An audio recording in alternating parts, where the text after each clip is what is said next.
nuestro más sincero agradecimiento por acompañarnos esta tarde. Y una invitación profunda para que después a quienes son personas estudiantes de la Universidad Nacional que no estén inscritas en el proyecto Una Aventura Voluntariado, que también conozcan y completen el formulario para que una vez que volvamos a la presencialidad sean parte de esta grandiosa familia. Buenas tardes. Buenas tardes a todos y a todas. Reciban una cordial bienvenida a nuestra charla El patrón de la neuroempatía en el voluntariado. Mi nombre es Bianca Chávez Fallas y soy la coordinadora general del equipo de gestión estudiantil del proyecto Una Aventura Voluntariado en la sede interuniversitaria Alajuela. Es un honor para mí y para mis colegas Catherine Valverde, Jaylee Benítez, Stephanie Alfaro, contar con la presencia de personas procedentes de Costa Rica, Honduras, El Salvador, Nicaragua, Brasil y demás personas que nos están observando desde el YouTube. Previo a iniciar con la charla, se les solicita mantener sus micrófonos silenciados. Posteriormente se les estará enviando 2 formularios de asistencia. El primero se les enviará en unos segundos y el segundo se les enviará al finalizar la charla, por lo que agradecemos que puedan llenarlo para control de la coordinación.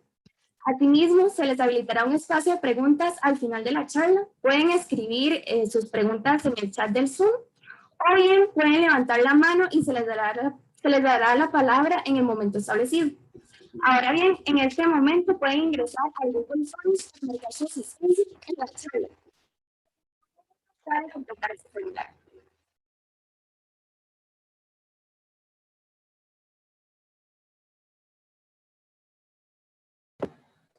Adelante, Sam.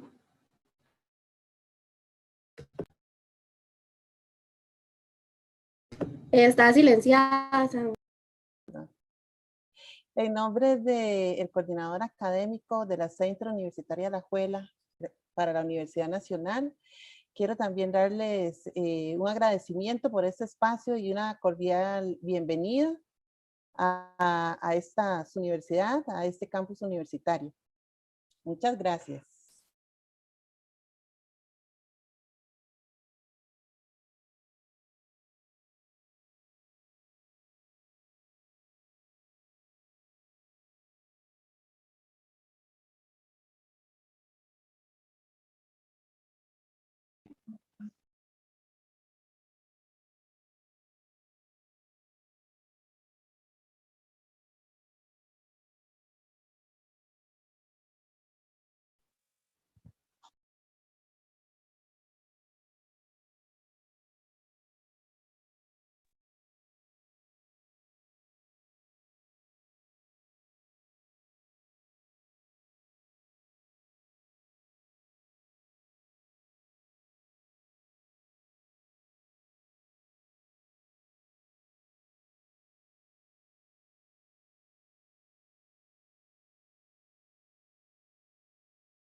¿Listo?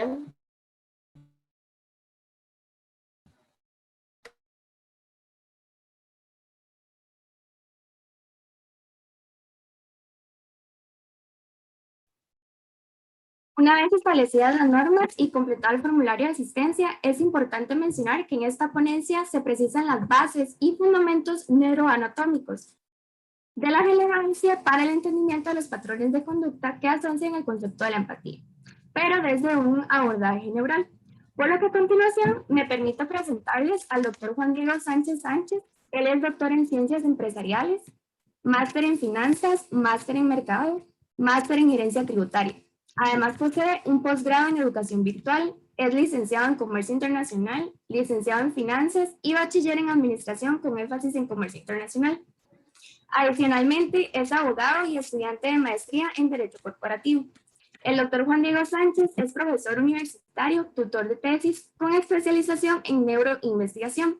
En efecto, es un autor publicado en las áreas de neuroeconomía, neuronegocios, entre otras áreas en entrevistas en donde se resalta Nuevo Humanismo en la Universidad Nacional, Fidelitas y Revista Nacional de la Administración de la UNED. Asimismo, es columnista en opinión crítica y científica en varios medios, conferencista en universidades y empresas nacionales e internacionales. Presenta una experiencia laboral de más de 19 años en gerencia general, financiera y comercial. Brinda asesoría comercial tanto en empresas nacionales como internacionales y es integrante de juntas directivas. A partir de este momento, nos disponemos a escuchar al doctor Juan Diego Sánchez Sánchez con la temática El patrón de la neuroempatía en el voluntariado. Bienvenido, doctor Juan Diego. Es un placer para nosotros contar con sus conocimientos el día de hoy. Hola, hola, buenas tardes. Un gusto saludar a todo el mundo. Qué bueno ver tanta gente. Realmente muy agradecido con la universidad por la invitación y muy agradecido con todos los participantes por tomar el rato y pues entrar en un tema que es interesante, porque siempre creo que todos de una u otra manera pues nos interesa un poco entender por qué hacemos lo que hacemos, por qué el cerebro piensa de alguna manera y sobre todo entender el tema del voluntariado, pero quizás desde una perspectiva un poquito diferente. Entonces, enhorabuena ver a todo el mundo por acá y pues muy contento realmente. Procedemos entonces con la presentación. Nada más, Bianca, si me confirma si están viendo la presentación. Sí, sí, sí. Perfecto. Bueno, entonces, como bien lo comentaban, la charla la denominamos el patrón de la neuroempatía en voluntariado. Ojo que desde acá empezamos a hacer una palabra compuesta, neuroempatía, un guión ahí en el medio.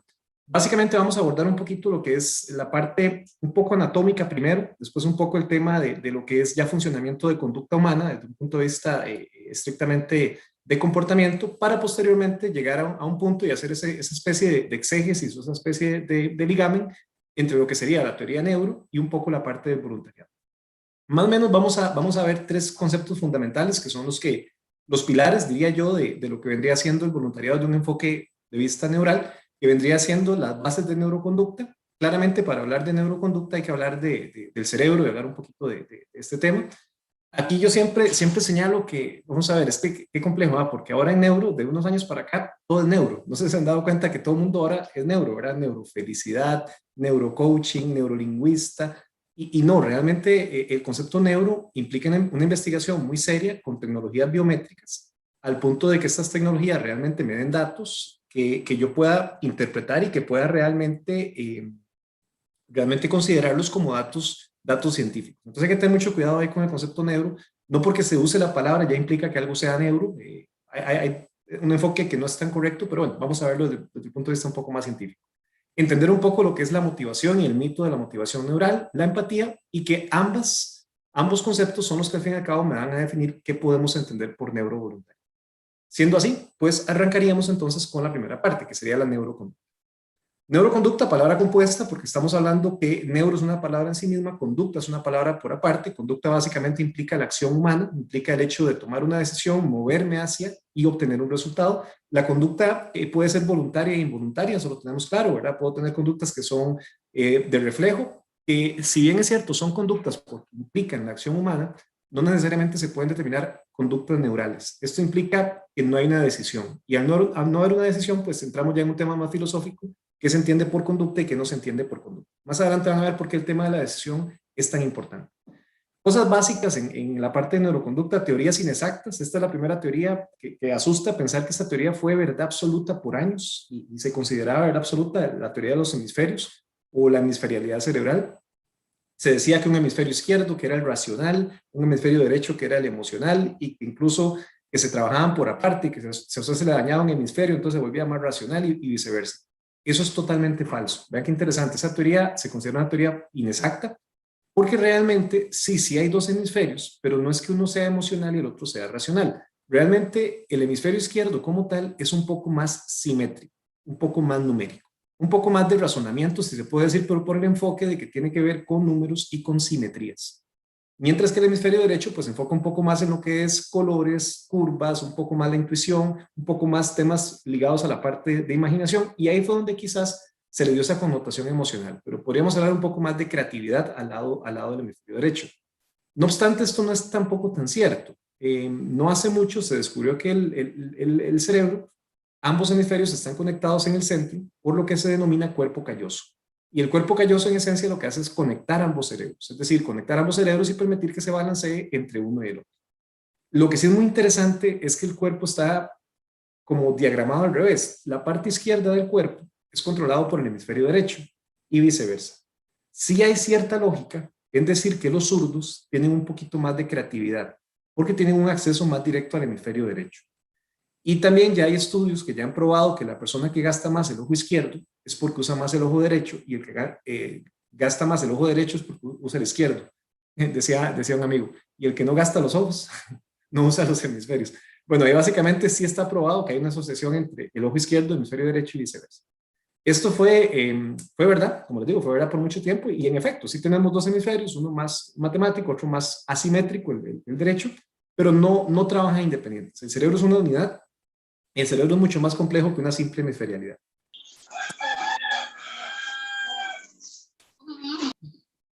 Más recientemente se plantea una segunda teoría que también se considera teoría inexacta, y plantea que tenemos tres mal llamados cerebros, que realmente el término correcto de verlo serían tres sistemas cerebrales. Y aquí ojo con esta palabra: en el momento que esté en una charla donde un expositor en la parte de neurociencia hable del cerebro instintivo como reptiliano o reptílico, pueden salirse de la charla. O sea, esa palabra no existe. No te has bañado, no vas a ir a la casa. Se le llama reptiliano por el hecho de que compartimos ciertas características con el cerebro de los reptiles, que es un cerebro que es meramente instintivo, que no razona, que no piensa. Esa parte que está abajo, el verde más claro, se asocia mucho a lo que llamamos el bulbo raquídeo, que el bulbo raquídeo es el que controla en efecto temas como el miedo, temas como el instinto de supervivencia, y es un cerebro que los reptiles en esencia lo manejan. Pero decía un profesor, bueno, yo no sé ustedes, pero yo no tengo el cerebro de un lagarto, ¿verdad? Tampoco, pero básicamente es instinto. Un segundo sistema, que es el sistema límbico, este nombre sí es correcto, también se le llama paleomamífero, que sería el sistema, llamémoslo emotivo, emocional, químico, realmente sería la palabra correcta, que es donde se generan más o menos un poco la segregación de químicos, temas ligados a la emoción, a la motivación, y que es ese segundo nivel. Y tenemos el córtex o el neocórtex, que también se le conoce como cerebro neomamífero. Es muy interesante porque este cerebro neocórtex solo lo tenemos los seres humanos. Esto es muy interesante. Se ha descubierto algunas nociones en ciertos animales, pero nunca al nivel ni en proporción que tenemos los seres humanos. El delfín, por ejemplo, una lapa brasileña, el lobo, un pingüino, también se ha descubierto que tienen ciertos elementos de córtex. Y es muy curioso porque se han descubierto que estos animales comparten características. Son los animales que tienen sexo por placer y son los únicos animales que son fieles. Vean qué curioso, ¿eh? Entonces, tienen sexo por placer antes de encontrar a la pareja. Cuando encuentran a la pareja son fieles. Entonces, interesante. En este córtex tenemos básicamente lo que es la parte de creatividad, la parte de pensamiento. Aquí razonamos, aquí creamos, aquí generamos arte, generamos conciencia, generamos pensamiento. Gracias a ese cerebro córtex tenemos a Mozart, tenemos a Pink Floyd, tenemos gastronomía, tenemos a Picasso, tenemos todo el tema de arte, todo el tema, tenemos matemática, tenemos ciencia, gracias a esa parte del córtex. Y el córtex es muy interesante porque es lo que nos hace ser seres humanos. Los animales, como les digo, no tienen esa capacidad, e incluso muchos animales, la parte límbica, la parte emocional, no está desarrollada a plenitud. Muchos animales, incluyendo mascotas, aquí más de uno me vuelve a ver siempre con ganas de pegarme, gatos y perros no tienen un cerebro emocional tan desarrollado. Tienen un cerebro, pues sí, instintivo muy fuerte, pero realmente hablar de que un animal llega a sentir amor o sentir una emoción química por su dueño, pues no es científicamente comprobado, llamémoslo de esa manera. Instinto, por supuesto que sí. Y más de uno está, no, mi perrito sí me quiere, ¿verdad? Pero bueno, eso es un tema que también es interesante de analizar. Esta teoría también fue teoría absoluta por mucho tiempo y realmente no es tan cierto. Primero porque vean que atrás hay una parte blanca que es el cerebelo. El cerebelo, curiosamente, es la única parte que no controlamos, es la única parte que no tenemos acceso al control directo. En un reciente estudio de personas en oración, verán qué interesante, yo hubiese pensado que una persona en estado de oración, el cerebro límbico tenía una connotación más importante, y resulta que no, resulta que curiosamente la parte más activada en estado de oración era el cerebelo. El cerebelo tiene que ver con los sueños, la parte del inconsciente y mucho lo que no se controla. Esto sí es opinión mía, decía yo, ¿será que Dios en su sabiduría dijo, usted no me va a entender por el córtex, no me va a entender por la emoción, por el instinto tampoco? Entonces, la parte que le dejo para que me contacte es la única parte que usted no controla, el cerebelo. Entonces, vean que el cerebro es más complejo, ¿cierto? ¿Verdad? Tiene muchas más áreas que solamente hemisferios y tres cerebros. Aquí hay una prueba muy sencilla, no es una prueba completamente exacta ni remotamente, tiene más o menos un 75-80% de validez, pero bueno, eso es mejor que nada. Y básicamente lo que plantea es lo siguiente. En voz alta, lo más rápido que puedan, lean las palabras, todas.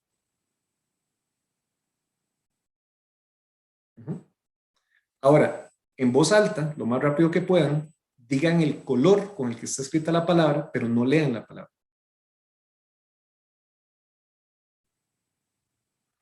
Interesante, ¿eh? La persona que puede decir más rápido la palabra tiene una asociación un poco más fuerte a lo que sería el hemisferio izquierdo y un poquito más de asociación o ligamen al neocórtex. El que lee, dice más rápido el color, tiene una asociación más fuerte al hemisferio derecho y un poquito más al sistema límbico. No es exacto ni remotamente, tiene que ver mucho la capacitación que uno tenga, la carrera que haya estudiado. Pensaría uno que en ciencias exactas de pronto la letra es más fácil, en ciencias de arte o ciencias gráficas el color es un poco más fácil, pero realmente es un tema nada más de aproximación, no es un tema ni remotamente exacto, pero más Verde, rojo, azul. Prendido, perdón. Gracias. Entonces, realmente son aproximaciones, pero bueno, es mejor tener una aproximación que no tenerla. Una máxima que surge de estas pruebas es que el cerebro es un músculo y el cerebro se puede trabajar. Entonces, no es tampoco tan cierto que como yo nací así, así soy, ¿verdad? O sea, no, realmente usted puede trabajar el cerebro y puede ejercitarlo. Que a mí nunca me han gustado las matemáticas, pues se puede trabajar, o sea, no quiere decir que no sea bueno para la matemática. Ahora bien, dentro del córtex, esto es una de los descubrimientos más recientes en lo que es neurociencia. Realmente reciente, les digo, hace 40 años, ¿verdad? 40, 30 años. Se descubre que el cerebro está compuesto también de neuronas, aunque ya recientemente se han descubierto neuronas en todo el cuerpo, en este caso claramente hablamos de neuronas cerebrales, que son esas células que están en el cerebro, en el córtex particularmente, y que permiten gestionar ideas, permiten articular pensamientos y permiten llegar a ideas de constructo complejo, que llamamos. Eso que ven ahí es una neurona, y la neurona se mueve por un proceso que se llama sinapsis. La sinapsis básicamente es ese contacto que hay entre neuronas y esa conexión entre ellas para efectos de generar pensamientos. Aquí tenemos 3 momentos o lo que se llama en ciencias 3 estadios, que es la presinapsis, la sinapsis media y la postsinapsis. La presinapsis básicamente plantea el principio de que son primeras impresiones, la persona no logra captar la idea. Una sinapsis que vendría siendo más o menos esto que vemos en pantalla, se empiezan a enviar ideas, se empiezan a tratar de conectar ideas, pero esto todavía queda como ahí, como en medio. Y ya la postsinapsis es literalmente cuando se prende el bombillo. Esa frase, se prende el bombillo, tiene cierta lógica, porque en esencia la neurona se enciende y envía lo que llamamos un enjambre sináptico. El enjambre sináptico hace que diferentes neuronas se prendan y se generen estructuras. Se habla de que aquí debe estar la conciencia, o aquí pareciera que está la conciencia de la persona, porque es la única manera que realmente tenemos razonamiento. Y es muy interesante porque aquí se queda uno pensando, si tenemos conciencia y tenemos capacidad de razonamiento, ¿de dónde venimos? ¿Cierto? ¿De dónde venimos y cómo generamos esa conciencia? Porque un accidente no genera conciencia, pero una mente humana sí puede generar conciencia, y con conciencia digo pensamiento crítico, pensamiento analítico. Vean qué interesante. Entonces empezamos en esos 3 estadios. Presinapsis, sinapsis media, postsinapsis. Por acá tengo lo que sería una postsinapsis. Vean la diferencia, vean las neuronas atrás incluso, donde se prenden un poco más, y el núcleo que está ahí, que en el núcleo incluso los que leyeron Un Mundo Feliz, que creo que es lectura obligatoria, al menos a nivel de materias generales en la universidad, en El Mundo Feliz le daban a la gente una droga que se llamaba soma, que era para mantenerlos como en un estado de tranquilidad. El soma está ahí, precisamente está en el centro de las neuronas. Y lo que hace es, en esencia, pues, entre otras cosas, activar la neurona y permitir que se generen esas ideas.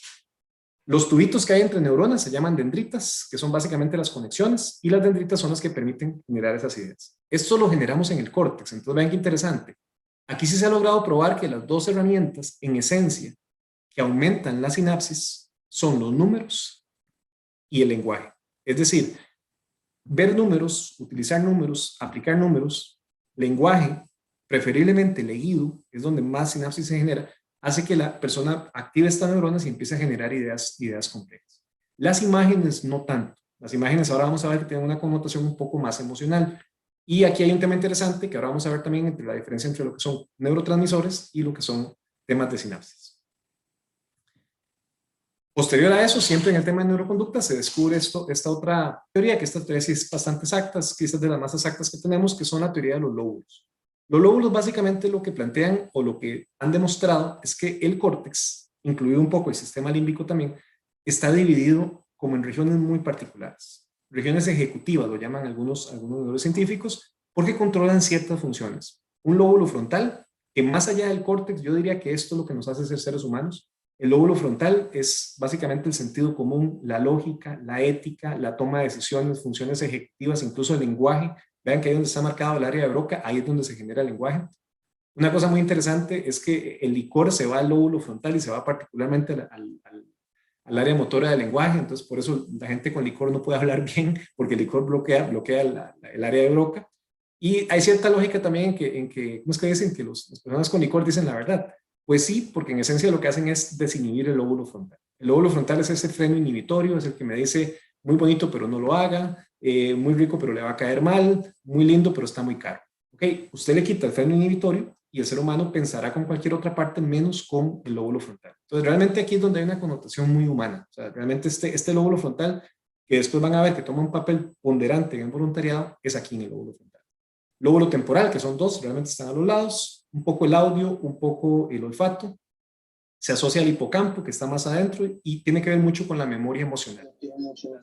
Los temas, por ejemplo, de aromas o sonidos, en temas incluso de mercadeo o ventas, son tan potentes. Un aroma mueve más personas que incluso un anuncio, entonces, porque se va directamente al hipocampo.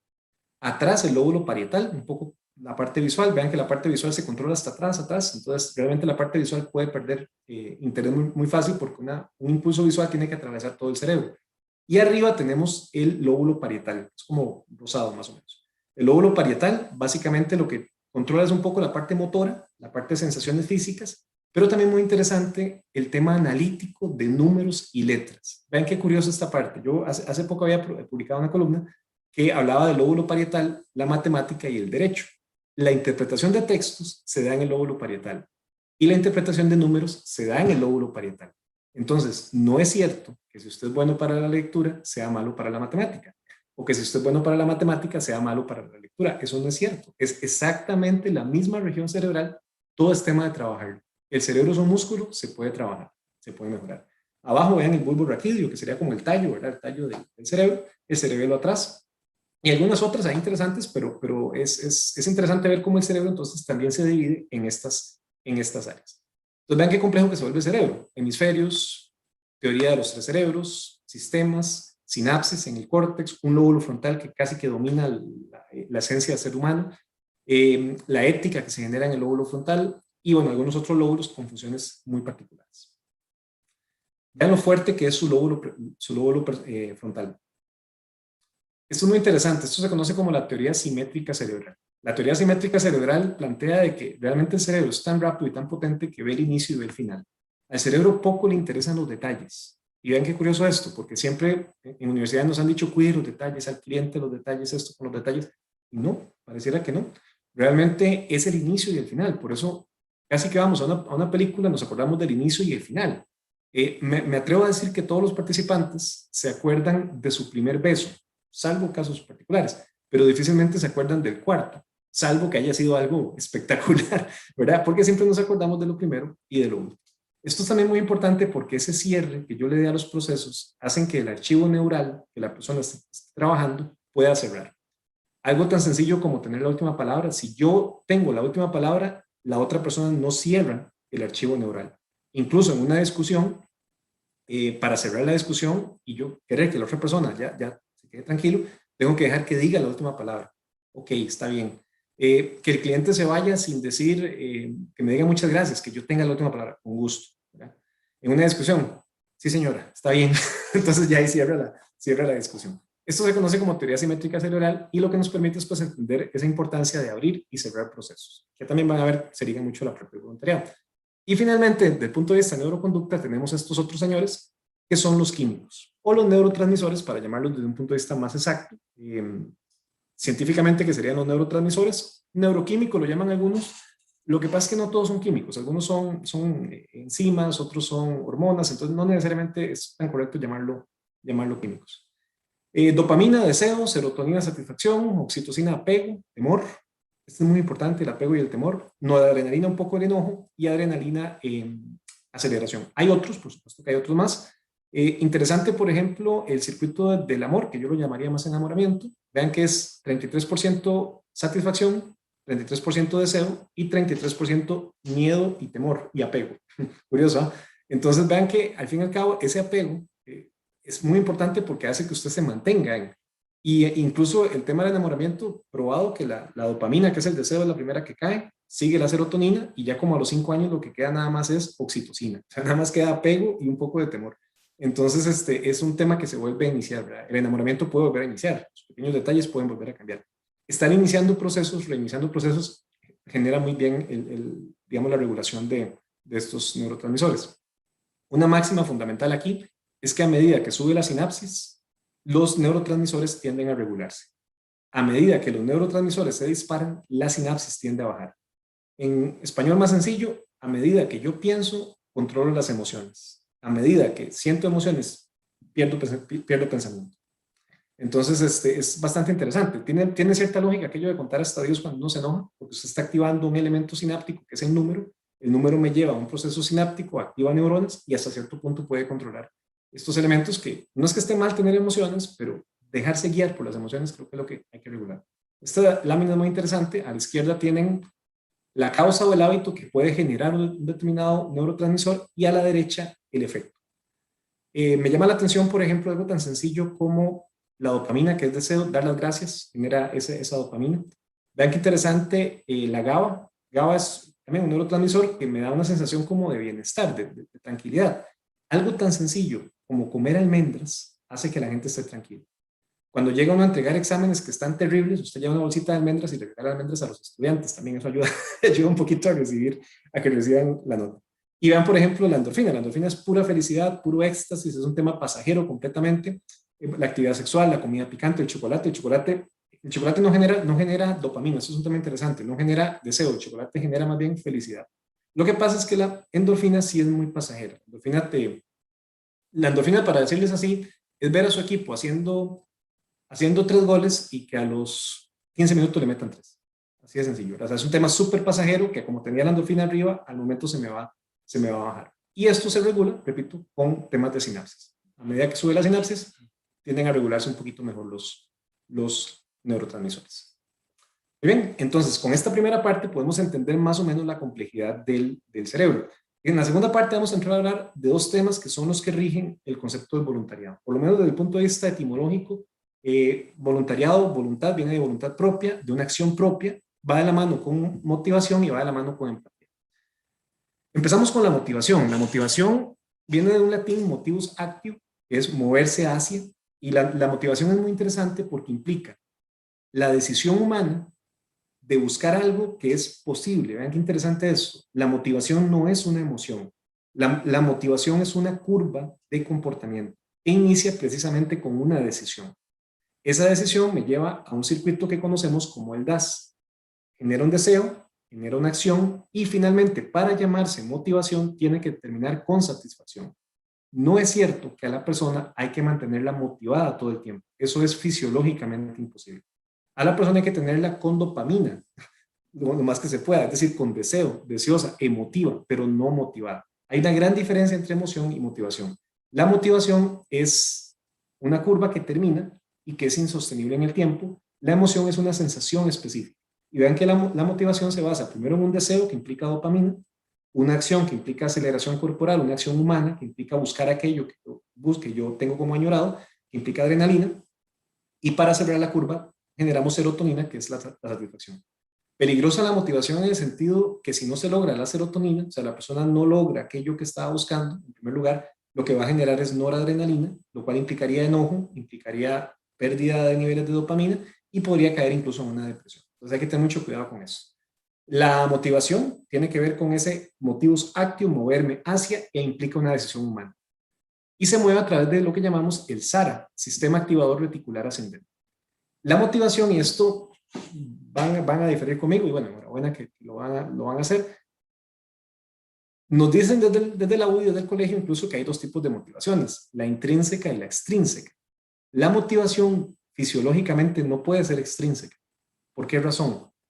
Porque se mueve así. Vean qué interesante. La motivación empieza en el bulbo raquídeo, es decir, empieza en la parte instintiva, por una decisión relativamente de corte racional. ¿Por qué relativamente? Porque es algo que yo siento que puedo obtener. Si lo que yo tengo es una decisión de buscar algo que sé que no puedo obtenerlo, lo que tengo es una obsesión, que es diferente a una motivación. La obsesión es algo, buscar aquello que conscientemente se sabe que no se puede alcanzar, lo cual me genera inmediatamente niveles altísimos de dopamina y termino obsesionado con algo al punto que no lo puedo obtener. La motivación implica que la acción humana que lleve esa obtención sí va a lograr, de una u otra manera, más o menos tiempo, pero lo va a lograr.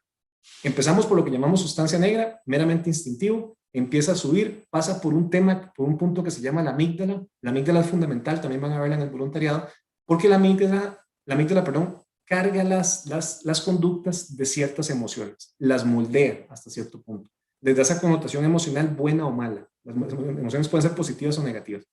Pasa por el núcleo accumbens, que el núcleo accumbens es muy interesante, controla el placer, la recompensa y las adicciones. Entonces vean qué interesante, la motivación hasta cierto punto tiene una connotación parecida a la droga, porque lo que busca es volverme adicto a aquello que yo quiero, ¿cierto? Obviamente desde un buen punto de vista, pero también pasa por ahí. El dinero se valora con el núcleo accumbens.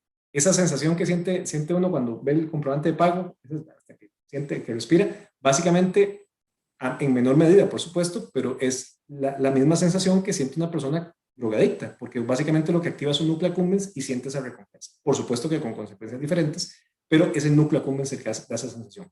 Vean qué interesante acá. Empieza a subir, pasa por el sistema límbico, ¿verdad? Que vendría siendo la parte entre el 4 y el 5, se carga de químicos o de neurotransmisores y realmente cuando la motivación llega al lóbulo frontal, que es el que podría decirle no lo haga, la información llega tan corrupta, en el buen sentido de la palabra, que es muy difícil ya decir que no. O sea, es muy difícil ya que vayamos a decir que no. Entonces, la motivación es interna. La motivación no puede ser extrínseca. Que tenga elementos motivantes externos, claramente, pero la motivación como tal es interna. Claramente, para efectos de voluntariado, hay una motivación. Y esa motivación tiene que ser posible. Vean lo interesante. Lo que pasa es que en el voluntariado, ahora lo vamos a ver, se le da un poco vuelta al sistema, porque lo que yo busco en el voluntariado no es el beneficio propio. Entonces, realmente, ese deseo, acción, satisfacción, la satisfacción no es propia, sino que se vuelve una satisfacción etérea, que llamamos. Y eso es quizás la parte más desinteresada que tiene el voluntariado, porque entonces yo no busco generarme serotonina.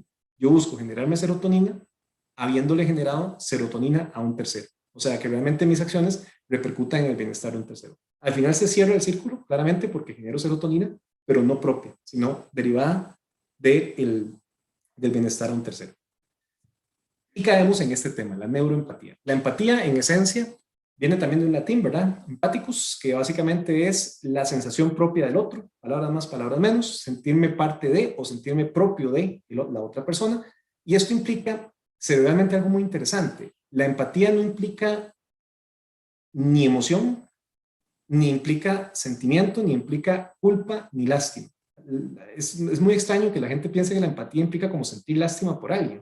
No, eso es lástima. Si siente lástima por alguien es lástima. Empatía es entender a la otra persona, comprender a la otra persona y comprendiendo a esta otra persona, pues entender cómo le puedo ayudar, ya sea para que siga haciendo lo que hace o para mejorar. Hay dos tipos de empatía, eso sí, la empatía regresiva y la empatía progresiva. La regresiva es cuando sentimos empatía, pero para poder sacar a la persona de la situación en la que está,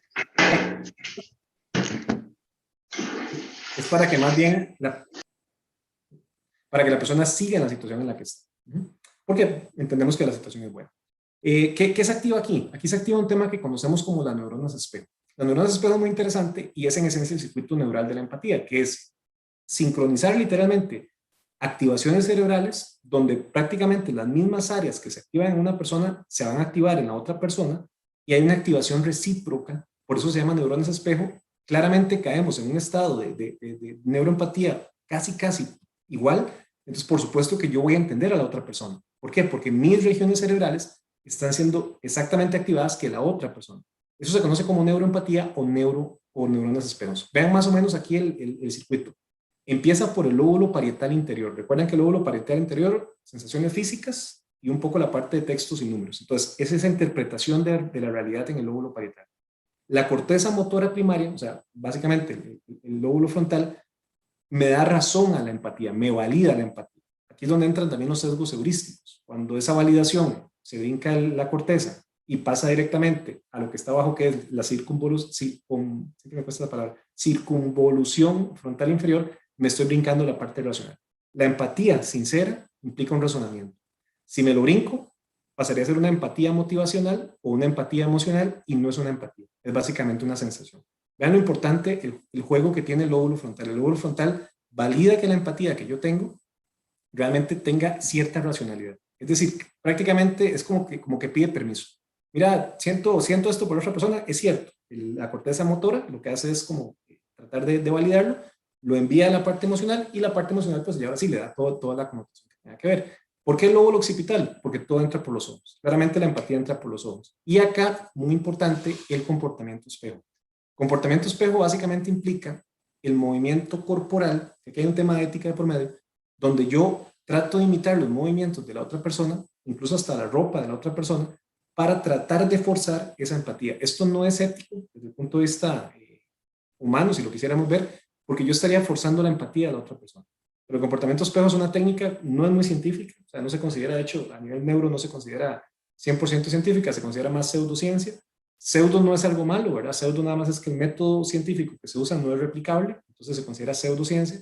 Pero bueno, sí hay ciertos estudios que también han validado hasta cierto punto que más o menos moverse relativamente parecido, actuar relativamente parecido, puede forzar un poco el concepto de neuroempatía. Sin embargo, repito, la neuroempatía inicia por la visión, valida a nivel de análisis, lo valida con el lóbulo frontal y posteriormente le da una carga motivacional. Podemos estar hablando entonces que primeros pasos para un voluntariado: empatía, racional, que posteriormente se vuelve una motivación buscando serotonina de un tercero, no la propia. Entonces vean qué desinteresado que se vuelve, porque es entender, racionalizar la situación de la persona, llenarme de emoción, pero controlar esa emoción buscando una acción que yo pueda lograr, que esa acción básicamente es el bienestar de un tercero. Aquí más o menos es un ejemplo de lo que sería una neuroempatía. A la izquierda tenemos pianistas que están escuchando en la primera fila. En la segunda fila tenemos pianistas que están tocando. Y vean que hasta cierto punto los cerebros tienen activaciones parecidas en las mismas regiones. Tercera y cuarta son personas no músicas que están escuchando y personas no músicas que están tocando. Un karaoke, típico karaoke, ¿eh? La gente cantando a la derecha, y en la tercera, ¿verdad? Vean, el cerebro es otra cosa completamente. Entonces no hay una empatía, no hay una empatía neural. La empatía neural implica que hay cierto parámetro parecido en esas activaciones cerebrales. Entonces hasta cierto punto se genera. Claramente en el voluntariado hay empatía, porque si no hubiese empatía, usted no estaría brindando su tiempo, no estaría brindando su esfuerzo humano en aras de sentir empatía por la otra persona que están ayudando, o la causa, o la situación, o en fin, lo que estemos buscando. Podemos verla más o menos así. Entra el comportamiento neuroespejo, que vimos toda esta validación, donde se valida racionalmente, se carga de emoción, pasa por la parte de la corteza frontal, me valida, me genera dopamina, me genera un deseo, es decir, pasa por la parte emocional. Y vean qué interesante lo que pasa en la neuroempatía, me genera oxitocina. Recuerden que la oxitocina implica temor y apego. Claro que sí, yo al tener empatía, ¿qué busco? De sentirme apegado a la otra persona o a la otra situación. Y esto al fin y al cabo, el lóbulo frontal es el que lo tiende a validar. El lóbulo frontal, cuando siente que usted está haciendo algo por ayudar, pero no cree en la causa por la que está ayudando, el lóbulo frontal te va a sacar de ahí. Cuando inmediatamente usted se decepciona, cuando ve que lo que está haciendo no era lo correcto, que lo que me dijeron no es cierto, que la causa no tiene lógica, que como dicen hay una frase que dice, never meet your heroes, nunca conozcas a tus héroes. Es básicamente eso, porque cuando usted se idealiza de una persona y termina conociéndolo, quizás no es lo que usted idealizaba. Entonces su lóbulo frontal le va a decir, no, aquí no hay empatía que valga. Si usted quiere seguir, esto es emocional, pero aquí no hay empatía que valga. Entonces, más o menos por ahí podemos ir aterrizando un poquito el tema. Vean acá qué interesante esto, lo que les decía del circuito visual, al revés, completamente. El ojo izquierdo para el lado derecho, ojo derecho, lado izquierdo. Esto es muy importante y es una técnica bastante relevante en lo que es conducta humana, que es el concepto de la torre de Pisa o la visión de torre de Pisa. Vean qué interesante esto. Recuerden que el hemisferio derecho es un poco más asimétrico y el hemisferio izquierdo es un poco más simétrico. El ojo izquierdo se conecta al derecho y viceversa. Siempre la imagen que está a la izquierda va a tener una connotación mayor. ¿Mayor de qué? Del elemento que se esté buscando. Una línea del tren. ¿A qué asocian una línea del tren? Asimetrías. Pero está a la izquierda. Si usted ve las fotos y las compara, son exactamente iguales. Pero vean que la de la derecha se ve más inclinada. ¿Por qué razón? Porque el ojo izquierdo está enviando la información al hemisferio derecho y le da una connotación mayor. El hemisferio derecho tiende a engañar un poquito. El ojo izquierdo tiende a engañar un poco y siempre le va a dar una connotación mayor del elemento ponderado. En este caso, el elemento ponderado es la simetría, o la linealidad, más bien, de la línea del tren. Eso es muy interesante porque, y verán qué triste verlo. Yo sí he visto programas de voluntariado, de donaciones, hasta religiosos, iglesias de todo tipo, donde curiosamente ponen dos imágenes y la imagen a la que quieren darle fuerza es a la que está a la izquierda. Bueno, o es una casualidad o conocen más o menos la idea. La que está a la izquierda siempre va a tener de ganar.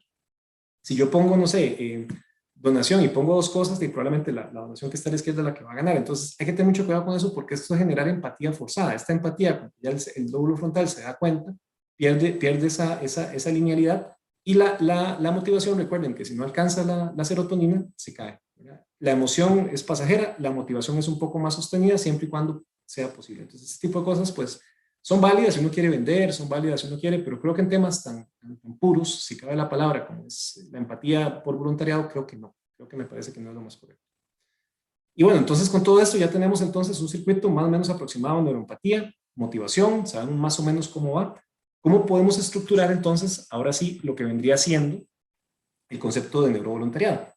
Vean que aquí no le puse el guión, tiene una lógica, porque el voluntariado por sí mismo no necesariamente es neuro. Es muy interesante. O sea, el hecho que una persona haga voluntariado no implica de forma directa que sea por una cognición neural. Puede ser hasta por inacción, lo que llamamos por obligación, pues ya se discutiría que sea voluntariado, pero el concepto de voluntariado como tal implica la acción humana, la decisión humana, y en ese caso sí podemos ligarlo a la parte neural. Tres elementos fundamentales acá. Entonces, voluntariado podemos entenderlo, si lo queremos ver bien, tenemos que entenderlo como esa decisión humana de querer generar serotonina, o sea, satisfacción, pero no para el beneficio propio, sino creyendo en una causa que debe estar validada por el lóbulo parietal para que posteriormente, sin caer en un sesgo, sea validada por el lóbulo frontal, lo cual me activa la motivación, circuito DAS, y me genera empatía para con la persona o con la causa. Está bonita la definición, ¿eh? Apenas para ponerle un quiz. Defina neurovoluntariado. Ok, entonces vean todo lo que conlleva. Una activación en el lóbulo parietal, pasa al lóbulo frontal que lo valida, me activa la motivación con un deseo, pero un deseo que busca satisfacción de un tercero, genera la empatía, neuronas espejo. La empatía lo que hace básicamente es activarme esa sensación de sentirme parte de, busco la serotonina que es de un tercero y posteriormente pues entonces logro la satisfacción. Hay tres conceptos acá importantes que van de la mano totalmente con el voluntariado, que son los engramas, las improntas y los arquetipos. Estos son elementos totalmente de acción, es decir, son elementos que me van a definir esa primera acción que yo voy a tratar de validar para que realmente el voluntariado sea un buen voluntariado. El engrama son como parámetros. Vamos a ver, un engrama es como decir, ok, es que yo tengo la idea de que el voluntariado es como muy socialista. Nada que ver, o sea, eso es un engrama, eso es una programación. El voluntariado no tiene nada que ver con enfoques económicos, es meramente una acción humana. Entonces, los engramas pueden usarse para bien o para mal, dependiendo cómo lo quiera ver. Un engrama bueno pudiese ser que el voluntariado es desinteresado, eso sí, ¿verdad? Pareciera que sí, incluso neuralmente se sostiene en el sentido de que la serotonina que se busca no es para el bien propio, sino para un bien de un tercero. Las improntas, que es muy interesante, las improntas son ese primer recuerdo que me va a marcar de por vida. En este caso sería una impronta por voluntariado. Mucha gente escucha a uno que no quiere hacer voluntariado porque resulta que estuvo en un programa donde terminaron robándose las cosas. Pues pasa, ¿verdad? Pero no por eso esa acción va a repetirse en otros casos. Entonces, la impronta puede ser positiva o puede ser negativa. Igual, un primer recuerdo para la persona de una experiencia de voluntariado lo va a marcar de por vida. Y un mal recuerdo lo va a alejar de por vida. Es muy importante aquí, los que están en esto, que ese primer contacto con la persona que realmente sea muy bueno, o sea, que realmente sea muy transparente. Aquí lo mejor es la transparencia, o sea, si mira, estamos haciendo esto, no hay plata, o sea, sí hay plata, pero ser muy transparente para que esa primera aproximación quede por bien. Eso también se utiliza en términos de psicología, ¿verdad? Pero en este caso lo vemos impronta a nivel de voluntariado. Y el arquetipo tiene que ver un poco más con elementos externos que definen formas de tomar decisiones. Los arquetipos del yin y el yang, por ejemplo, un espantapájaros uno lo asocia a temor, ¿verdad? Arquetipos como Batman y Superman que fueran, ¿verdad? Usted asocia a Batman un poco más a la oscuridad, Superman un poco más a la luz. Son formas como de interpretar. Entonces, aquí también va a depender mucho de la persona cuáles son sus arquetipos propios para definir el voluntariado. Esto cuesta mucho trabajar. La impronta yo la controlo porque es la primera La primera impresión, el engrama se corrige con información, con sinapsis, usted le explica claramente los parámetros y la gente entiende que es el voluntariado. El arquetipo, que pudiese ser hasta cierto punto como una especie ¿cómo se me fue la palabra? Cuando yo tengo una validación previa de algo y ya estoy sesgado por algo de antemano, ¿verdad? Un estereotipo. Puede ser un estereotipo negativo, ¿verdad? De algo que me va entonces a definir cómo voy a tomar decisiones. Este es el que hay que tenerle cuidado, y esto sí se me sale un poco del patrón neuro, porque es un poco más interpretativo lo que la persona dice. Las primeras dos las podemos trabajar perfectamente. ¿Cuáles son los dos elementos fundamentales que entran en todo ese circuito neuro, ¿verdad? Que acabamos de ver del neurovoluntariado? ¿Cuáles son los dos elementos fundamentales que me lo van a terminar de definir? La amígdala. La amígdala es parte del sistema límbico. Segrega químicos, aquí estamos hablando de químicos que posteriormente se convierten en neurotransmisores. Se asocia al lóbulo temporal, o sea, olfato, audio y memoria emocional. Vean lo importante de esto. Y la amígdala no piensa, la amígdala es completamente emocional. La amígdala en el voluntariado tiene un trabajo fundamental, porque claramente hay emoción. El hecho de ayudar y el hecho de querer someterse a un proceso que no me va a dar beneficio a mí, más allá que hacerme sentir bien o eventualmente ver la satisfacción de otro, no me genera una emoción, llamémosla por recompensa propia, sino una emoción muy pura que sería la recompensa del bien de un tercero. Esa respuesta emocional va a generar oxitocina, que es ese apego a esa causa, y al fin y al cabo serotonina. El tema es que no me va a generar tanta dopamina. Eso es lo interesante. Vea que el deseo, esa dopamina, no necesariamente se asocia tanto a un patrón de neurovoluntariado. Se asocia mucho la oxitocina, la empatía, que no es una emoción, y la serotonina final. Y les decía el núcleo accumbens.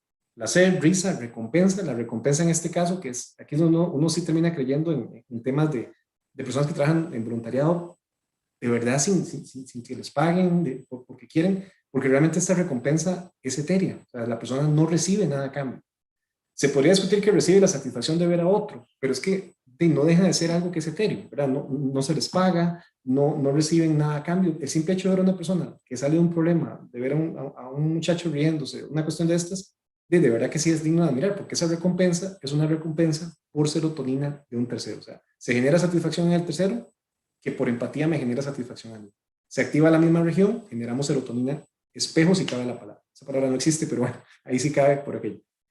Sin embargo, también claramente conlleva un tema de miedo y ansiedad, ¿verdad? A mí la persona que me diga que trabaja en voluntariado, que no ha sentido ansiedad de que un proceso no salga, que no ha sentido miedo de que las cosas no salgan, por supuesto que sí tiene que haberlo sentido. ¿Por qué? Porque el núcleo accumbens, así como te controla la recompensa, también controla la ansiedad. Y el núcleo accumbens, si la amígdala es rara, el núcleo accumbens es medio loco. El núcleo accumbens un día está bien, otro día está mal, un día genera miedo, otro día genera satisfacción, y básicamente porque es su función. El núcleo accumbens también es parte del sistema límbico y me va a generar mucho también, como les digo, el tema de adicción. Aquí hay un tema que sí hay que tenerle cuidado, que es el efecto placebo, que también se da un poco en voluntariado. El placebo es, por ejemplo, cuando yo tengo dos grupos, a un grupo le doy una pastilla para probar un medicamento y al otro le doy una pastilla de azúcar, pero ningún grupo sabe cuál es. Y al grupo que le doy la pastilla de azúcar termina curándose. Entonces sí hay un tema placebo en el voluntariado, que es que aunque no se cumpla el fin último, la persona siempre se siente bien. Entonces ahí hay un tema también de conformidad que hay que tenerle cuidado, porque creo que el fin último del voluntariado sí es cumplir la meta. Entonces sí puede haber un efecto placebo también por ahí. Entonces vean que al final se vuelve un poco más complejo el tema, porque tenemos un tema de ayuda, un tema de serotonina de terceros, pero también un tema propio de emoción, un poquito de recompensa, pero una recompensa muy, muy sana, muy pura. Aquí más o menos podemos ver la otra parte de lo que sería la motivación y empatía en un voluntariado. Vean qué interesante. Entonces, nuevamente, empieza desde adentro, ahora empieza a subir, pasa por el núcleo accumbens, pasa por el sistema límbico, donde están las tres flechitas azules, y llega al lóbulo frontal. Las líneas azules sería el circuito de motivación común y corriente. La parte que se puede asociar un poco más al voluntariado es la vía serotoninérgica, que sería la roja. Vean que la sube, ¿verdad? Llega al lóbulo frontal, se logra obtener la satisfacción y esa satisfacción va a permear todo el cerebro. Vean qué interesante. Y va a volver nuevamente casi que al inicio, es decir, va a permear todo el cerebro la satisfacción, va a llegar a los lóbulos, va a llegar al lóbulo parietal, va a llegar al lóbulo frontal, el lóbulo frontal va a validar que el esfuerzo que se hizo realmente tuvo ayuda y vuelve nuevamente al sistema límbico. O sea, vuelve nuevamente a la parte del núcleo accumbens, a la amígdala, a toda esta parte emocional que está en el centro, y al fin y al cabo el circuito se cierra, ¿verdad? El circuito se cierra. Lo complejo es cuando el circuito no se cierra, porque entonces en lugar de generar esa serotonina, lo que se va a generar es oxitocina, miedo y temor. Entonces aquí es donde hay que trabajar muy claro en que los proyectos sean alcanzables, nuevamente, para que aquella dopamina, aquella acción motivacional que yo busco sea alcanzable. Pero en esencia, si se alcanza, si el programa se logra, si vemos la satisfacción de la gente, vemos que la obra se entrega, vemos que realmente se ayuda, pues eso va a generar una satisfacción que yo creo que pocas o ninguna otra cosa en la condición humana genera, que es realmente ayudar a otros. Y me atrevo a decir que es una de las satisfacciones más grandes por el sentido de que químicamente le da la vuelta al cerebro y nuevamente los químicos vuelven a su lugar de origen, cosa que no pasa en la motivación. La motivación se obtiene lo que usted buscaba y listo, ya terminó, ¿verdad? Usted quiere comprarse algo, arroz, se lo compró y listo, ya al mes ya no lo usa, porque ya pasó la motivación. Se ilusionó con alguien, empezó a salir con la persona, salieron un par de veces y ya se cansó, ¿verdad? Porque ya terminó la satisfacción. Entonces, básicamente entra por ahí. Vean el hipocampo que está en el puro centro, emocional, memoria emocional. Y nuevamente, al darle vuelta a la serotonina al cerebro, volver a entrar al campo emocional, el voluntariado también te genera muy buenos recuerdos. ¿Por qué? Porque va a acumularse ese recuerdo, se va a plasmar en el hipocampo, se plasma de acuerdo a una emoción positiva y se permea por todo el cerebro. La persona va a recordar de por vida una buena experiencia. Podemos verlo aquí en seis puntos, resumido, lo que sería el voluntariado, neurovoluntariado. Aquí ya le pongo el guión por una razón muy sencilla, porque aquí sí estamos estructurando un nuevo concepto, que sería una palabra compuesta. Inicia por una decisión en el neocórtex. Esa decisión implica la ayuda voluntaria a un tercero, la cual debe ser posible. Para eso entra el lóbulo frontal. El lóbulo frontal va a validar esta decisión. Esta es la parte fundamental acá. El lóbulo frontal no va a validar una decisión que no sea posible. No va a validar una decisión de ayudar a alguien en la cual yo sienta que hay algo extraño. Se genera la empatía porque ya el lóbulo frontal lo generó. Vean que al fin y al cabo podemos concluir de que el neurovoluntariado tiene una connotación racional muy fuerte, una connotación ética porque el lóbulo frontal es el que acepta la eticidad de algo, entonces hay un tema ético. Se activan las neuronas espejo, empezamos a generar empatía con la persona o con la causa, claramente hay un deseo, se carga de emoción, aquí entra a jugar entonces la dopamina y la amígdala empieza a generar estos neurotransmisores, me empieza a generar esta sensación de querer llegar a aquello, genera oxitocina, un poco de apego, un poco de miedo a que no se cumpla el proceso que yo estoy creyendo, entra a jugar el núcleo accumbens, donde básicamente vamos a tener esa valencia entre recompensa, risa, temor, miedo, ¿verdad? Pero eso es parte del trabajo. Todos los que trabajamos en algo, pues siempre tenemos algún miedo a que no se cumpla, algún miedo a que no se haya logrado la meta, pues. El voluntariado no escapa a eso, pero ese miedo se sopesa con el hecho de que se trabaja para alcanzarlo. Y finaliza con dopamina y serotonina, perdón, ahí creo que me faltó la palabra, dopamina y serotonina, que básicamente va a ser la satisfacción, que podríamos verlo como una especie de recompensa emocional o un salario emocional. Y qué mejor salario emocional que ayudar a alguien. O sea, vean qué interesante, lo que vemos ahora se devuelve completamente, me genera un buen recuerdo, cumplo la meta, cumplo ayudar a la persona, se plasma en el hipocampo con una emoción positiva y tengo recuerdos bastante agradables también de por vida.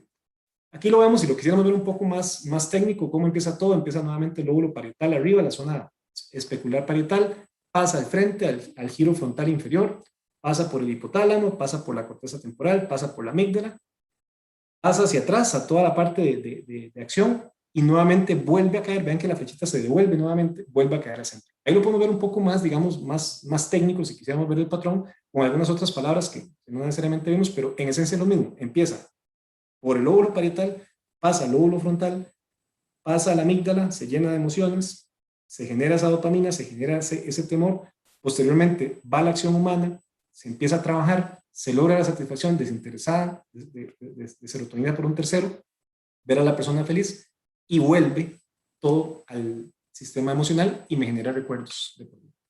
Podemos decir que el voluntariado es ético en el sentido que el cerebro lo valida. 2, es racional, a diferencia de la creencia de que es emocional, porque empieza por una decisión, se basa en una decisión posible y tiene una emoción muy pura que básicamente es una emoción desinteresada. Entonces también es interesante esa parte. Concluyo con esto nada más, que el voluntariado entonces en sí mismo no puede ser nunca un tema de manipulación, no puede ser nunca un tema donde haya un interés ulterior o un interés escondido de por medio, sino que es algo que realmente el concepto como tal es bastante saludable, bastante limpio, bastante transparente. Y es una de las satisfacciones más duraderas en la raza humana por el hecho de que, el simple hecho que esa sensación de haber ayudado se plasme en la memoria de largo plazo, en el hipocampo, y me genere esos neurotransmisores recurrentes, van a permitir que el día de mañana que vuelva a un proceso de voluntariado, lo voy a hacer con más ganas y todavía voy a trabajar más duro porque sé que el primero fue bastante duro. De mi parte, pues encantadísimo con la invitación, les dejo mi correo, me pueden seguir en LinkedIn, también es la única red social que tengo, la única que uso. Mi perfil sale parecido y cualquier duda que tengan, cualquier pregunta, pues estamos a la orden. Muchísimas gracias y pues nada, muy contento.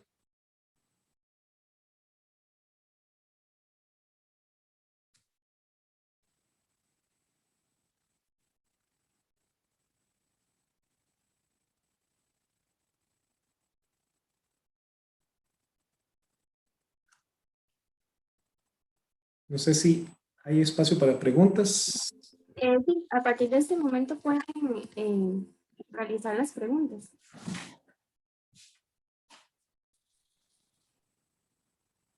Cualquier pregunta, cualquier comentario, pues encantado.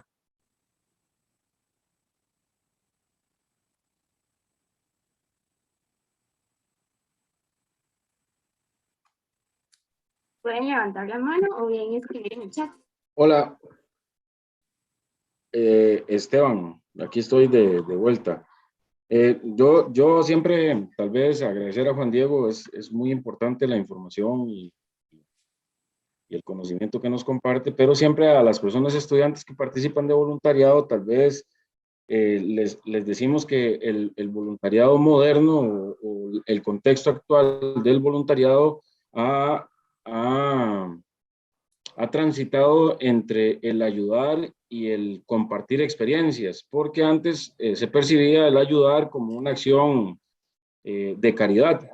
Y precisamente en esa evolución que ha tenido el concepto y la acción de voluntariado, hemos logrado transitar hacia la reflexión de poder visualizar el voluntariado como una acción desinteresada que realiza la persona que ejecuta la acción hacia una área temática o hacia las personas a las que dirige la acción de voluntariado, pero también por efecto propio recibe algo. Ese algo es lo que podría reflexionar en torno a qué es lo que sucede tanto en su cerebro como en su corazón, en su alma y en su estado anímico, ¿verdad? Lo que quería decirle es tal vez a modo de pregunta, ¿cómo lograr que una persona joven que está en un proceso de formación universitaria logre ver el participar de cualquier actividad, no solo de voluntariado, sino de que previo a participar de una actividad, esa persona se pregunte el por qué quiero participar, qué conozco de esta actividad, qué debo conocer de esta actividad,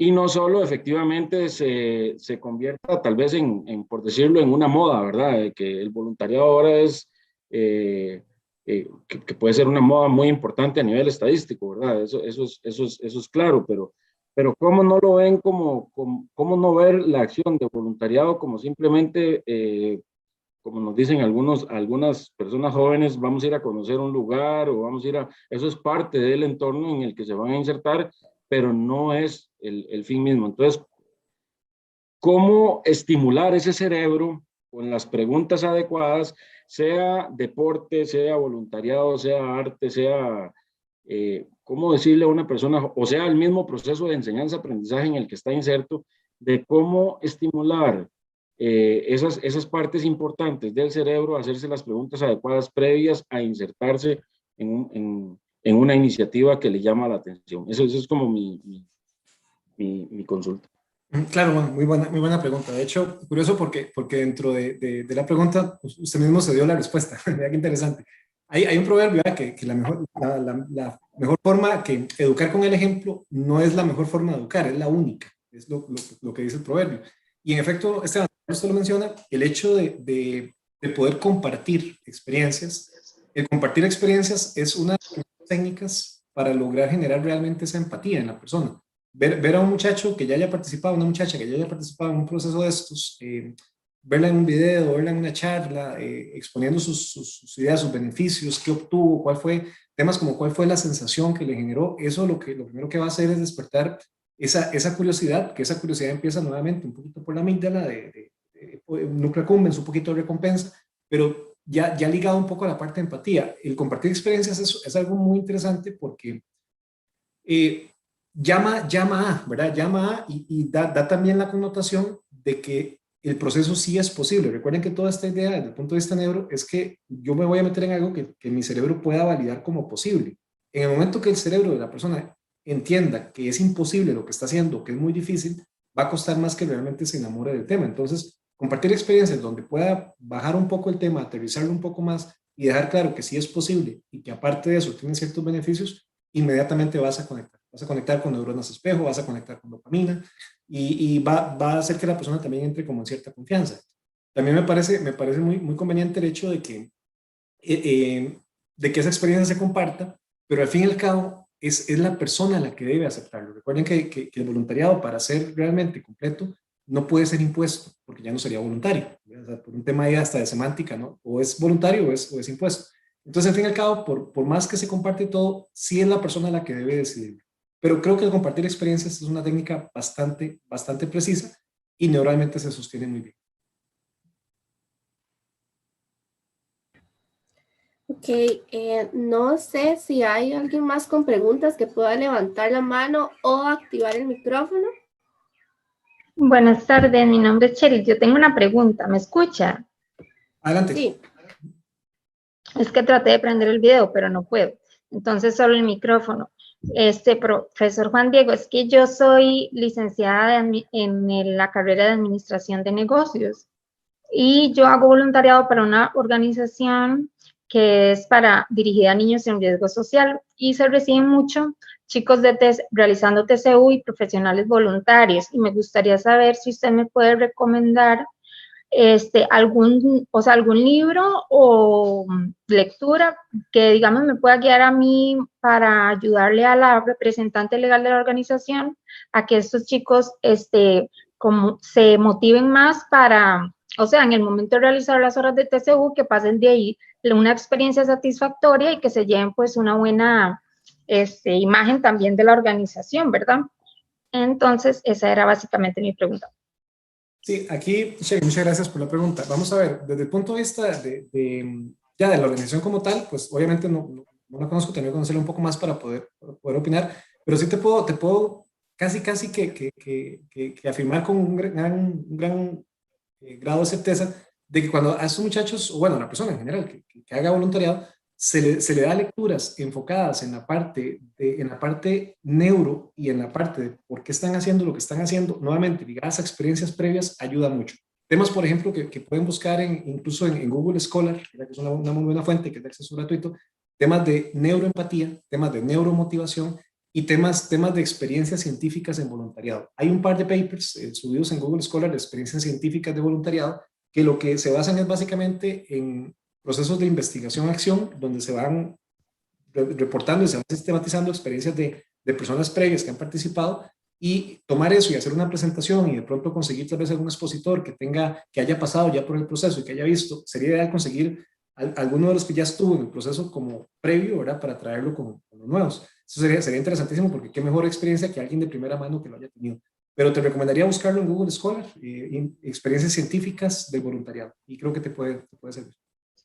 Muchísimas gracias. Y lo último, el hecho de, digamos, cuando yo realicé mi TCU y mi práctica profesional en esta fundación, el hecho de que yo comparta con ellos sería como desventajoso que sea yo misma que les dé la charla. No es desventajoso porque probablemente usted tiene más conocimiento. El tema es que, qué complejo, ¿cómo es que dicen? Nadie es profeta en su propia tierra, ¿verdad? Entonces, a veces, aunque usted vaya a decir lo mismo que vaya a decir una persona externa, ahí caemos en un sesgo heurístico. El cerebro me va a decir, yo ya la conozco, yo sé que está ahí, ¿verdad? Pero si yo traigo a alguien externo que vaya a decir lo mismo que yo voy a decir, es probable que genere más atención. Así de extraños somos los seres humanos. Muchísimas gracias. Claro. También tenemos a Emanuel Rodríguez, que tiene la mano levantada. Puede activar el micrófono. Ok, ya respecto a lo que hemos estado hablando del tema, de hecho yo ya tenía a cierto punto algún conocimiento respecto a ese tema y era respecto al libro Inteligencia Emocional de Daniel Goleman y quería saber cuál era su opinión respecto a ese libro, si realmente se podría decir que es un libro que acierta mucho a estos conceptos de neuroempatía y lo que es el lado emocional. ¿Me explico? Sí, son buenos libros, ¿verdad? Todos los libros que hablen de inteligencia emocional, siempre y cuando tengan una base científica. Aquí más allá del autor o más allá del concepto, yo me enfocaría en el concepto que tenga una base científica. Hay libros que tienen un título muy bueno, que incluso habla de neurointeligencias, de inteligencias múltiples neurales, y no por eso tienen una base científica. ¿Cómo entendemos si hay una base científica? Que haya investigación previa, que realmente lo que se está afirmando esté validado en estudios previos. No necesariamente el autor tuvo que haber hecho la investigación, pero sí por lo menos haber consultado ciertos estudios. Entonces creo que más allá de ver el nombre, de ver el nombre del autor, sería bueno validar eso, validar si realmente lo que se está diciendo es una aproximación, o sea, un criterio. Todo mundo, todos tenemos criterio, pero no todos los criterios son válidos, ¿cierto? Entonces todos los criterios son respetables, pero no todos son científicos, pues. Entonces, tal vez, hermano, fijarte más en eso, fijarte más en si lo que él está diciendo es una interpretación propia que él hace, o bueno, cuando digo el autor en general, ¿verdad? O si lo que hace es un tema más de corte científico. Entonces, por ese lado, creo que te recomendaría más bien buscar la base científica sobre la cual fue hecha un determinado libro o un determinado artículo. Incluso más allá que un libro, a veces es bueno buscar primero lo que llamamos papers o artículos, que son la primera base para posteriormente generar un libro. Entonces, en Google Scholar, Google Académico, es una excelente fuente. Okay, muchas gracias. Claro. También tenemos a Wilber Ávila. Buenas tardes, yo me llamo Wilber Ávila, soy de Honduras y me encantó la temática.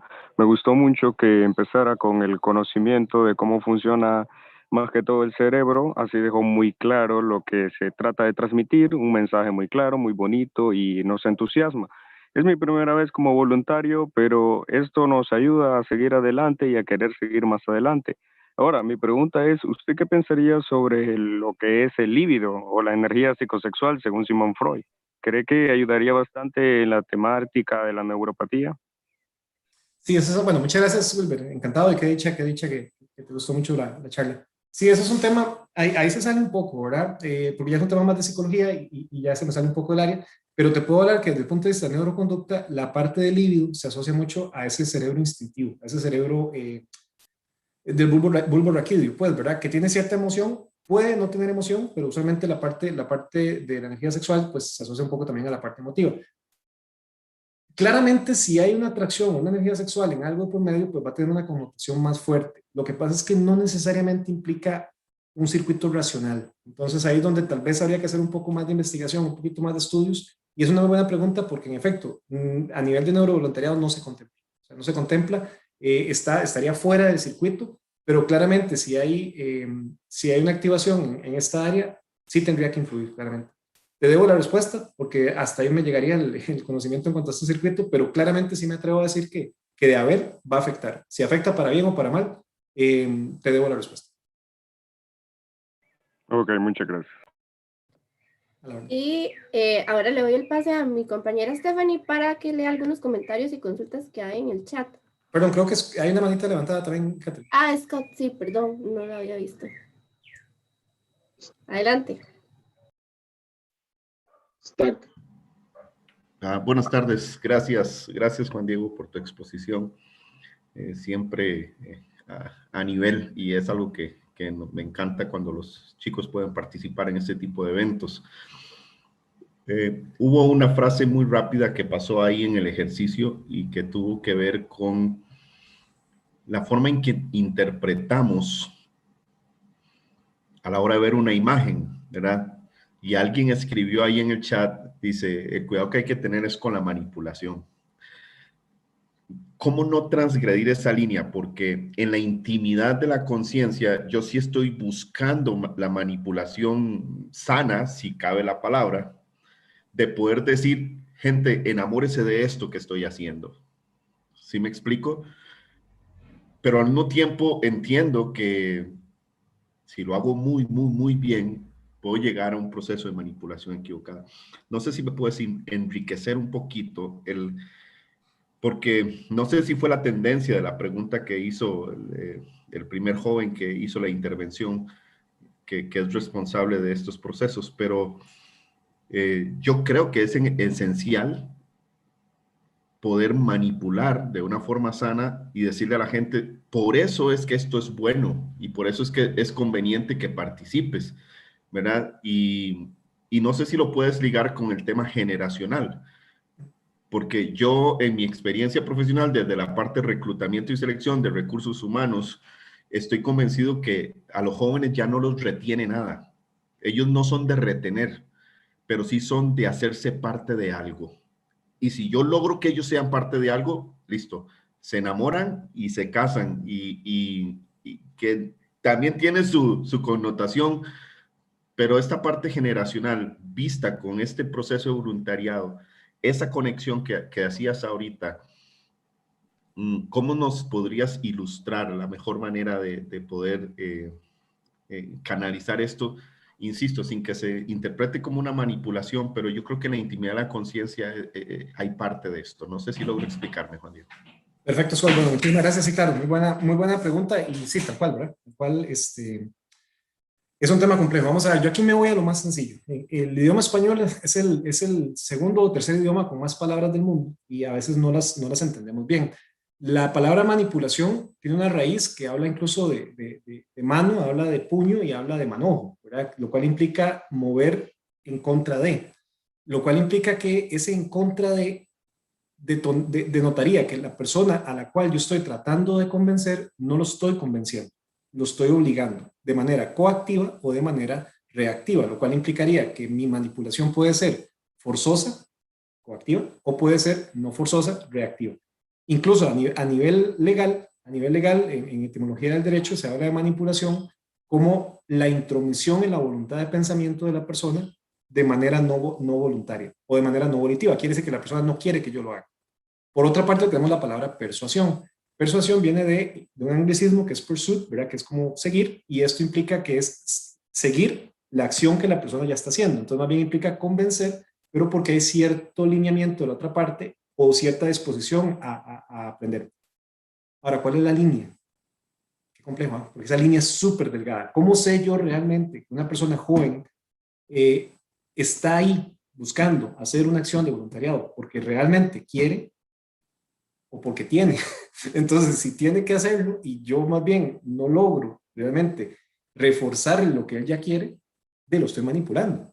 Si la persona está ahí, yo lo logro reforzar lo que él ya busca, pues estamos persuadiendo. El tema, vamos a ver, realmente al menos desde el punto de vista de voluntariado, para estar en un proceso de estos, uno pensaría que la decisión la persona ya la toma antes. Entonces, podríamos partir que al menos desde un punto de vista ético, si la persona ya llegó y ya se acercó, ya por lo menos tomó una decisión, que todavía no está muy convencido, pero por lo menos ya tomó la decisión. Entonces, mi funcionamiento sería, o mi función sería persuadir, lo cual implica reforzar la acción que tiene. Si yo forzo a la persona a ir, ahí sí estamos cayendo en una manipulación, claramente. Y aquí no solo en voluntariado, en cualquier cosa. Si yo forzo a una persona a ir, lo estás manipulando. Que tarde o temprano se termina convenciendo, sí, pero fue en contra de la decisión previa. Y nuevamente vean como el lóbulo frontal, que es el que al fin y al cabo valida y decide, es el que va a tomar la decisión. Pero en efecto, sí, incluso esa parte de ser parte del tema generacional, vamos a ver, yo no sé si será un tema generacional, porque yo recuerdo que cuando uno era un poco más joven, cuando era un poquito más joven, realmente cuando usted se sentía aceptado en una parte, usted generaba esa empatía, pero realmente con el tiempo se va dando cuenta uno que no es empatía, es nada más un sentimiento de aceptación, y sentirse aceptado no implica necesariamente ser empático. Empático es porque yo realmente creo en lo que estoy haciendo. Entonces, aquí uno pensaría que hay que tener todo el cuidado del caso, toda la diligencia, de realmente primero entender la decisión de la persona, si está ahí voluntariamente o si está ahí por alguna otra razón. Una vez que entendemos eso, preguntarle realmente a la persona por qué está ahí, y una vez que entendemos las razones, es muy fácil determinar si la persona realmente requiere ayuda, requiere persuasión, o si cualquier cosa que yo haga más bien lo estaría manipulando. Entonces ahí ya la decisión que uno tome. ¿Qué pasa si realmente un muchacho me dice a mí, no, yo estoy aquí porque me mandaron? Qué complejo. Y ahí sí claramente estaríamos en un grado de manipulación. Muy buena pregunta, Scott.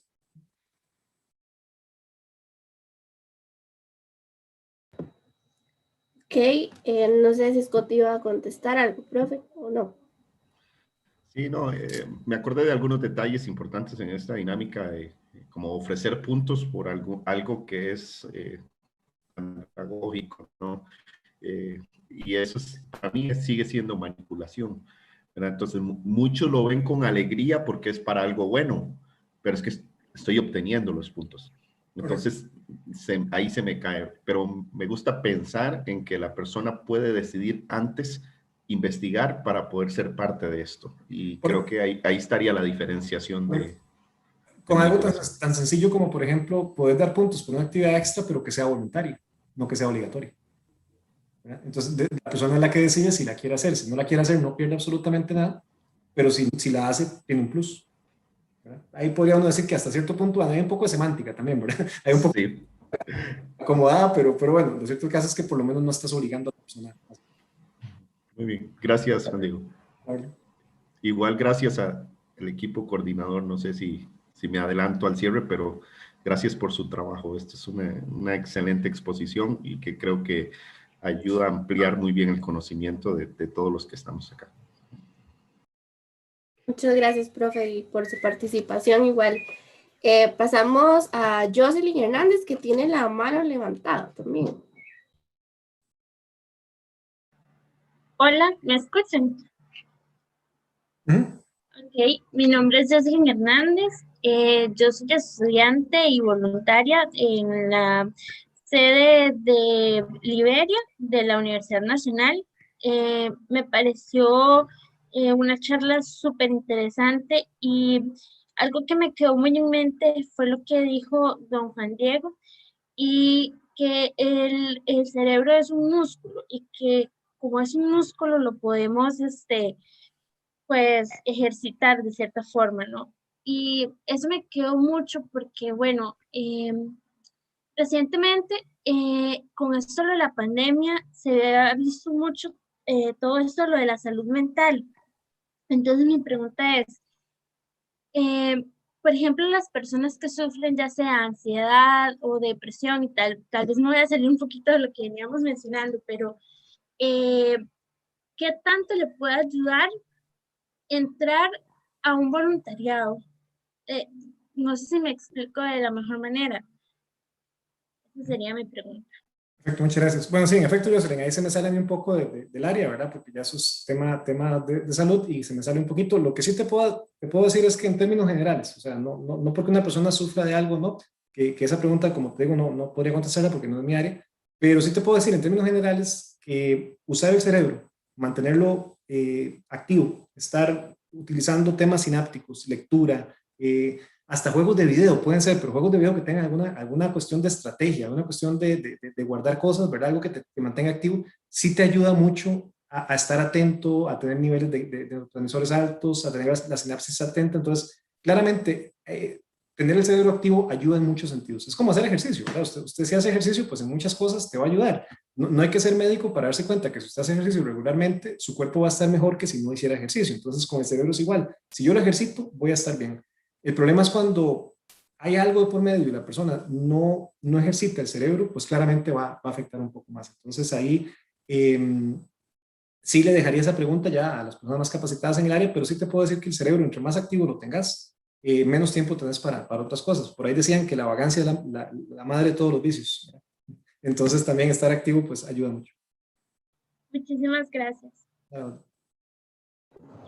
Listo, ya creo que no veo más manitas levantadas, sino, bueno, tenemos a Gabriela Paniagua también. Ok, buenas tardes. Tenía una pregunta. Se habló un poco sobre cómo estas actividades generan dopamina, ¿verdad? Y las personas pueden conectarse, ¿verdad? En ella. Y también sobre que al mismo tiempo esta causa ansiedad y estaba pensando en cómo es que se da un equilibrio entre estas. O sea, que que al mismo tiempo que están haciendo esta actividad no se empiece a convertir como en una, o sea, que hay mucha, tal vez bajar esa tensión y que no se sienta como una obligación. Ahí se te cortó un poco, pero vamos a ver, creo que entendí cómo lograr que la persona se mantenga hasta cierto punto contenta dentro del... No, perdón. Sí, cómo es que se logra ese equilibrio entre que la persona esté como motivada y, bueno, no motivada porque ya se lo, o sea, que esté como con ese deseo de seguir realizando esa actividad y al mismo tiempo no caiga bajo esta presión, o sea, que haya un equilibrio entre ellos. Sí, vamos a ver, en efecto, muy buena pregunta, porque la motivación tal cual, la motivación termina con la obtención de la satisfacción, que es serotonina. Para lograr mantener la dopamina en el tiempo, que sí es posible mantener niveles de dopamina adecuados, básicamente vean qué complejo es esto, a medida que yo tengo un deseo que todavía no lo he alcanzado, la dopamina va a estar ahí, pero siempre y cuando el cerebro sepa que es posible. Quizás en voluntariado es una de las maneras más sencillas de mantener a la gente con la dopamina, pues bien, porque el voluntariado es un proceso, y claramente se entiende cuál es el inicio y cuál es el final. Entonces, mientras que el proceso esté abierto y el cerebro entienda que lo puede alcanzar, los niveles van a estar bastante aceptados. Ahora, que a la persona pues se desmotive por cosas personales, por supuesto que puede pasar, ¿verdad? Todos somos diferentes. Pero desde un punto de vista muy técnico, mientras que el proceso esté abierto y mientras que el fin último, que es concluir la causa para la cual se dio el voluntariado, sea posible, en buena teoría los niveles deberían estar bastante aceptados, porque la persona va a seguir ahí trabajando en algo que voluntariamente y racionalmente decidió desde un inicio.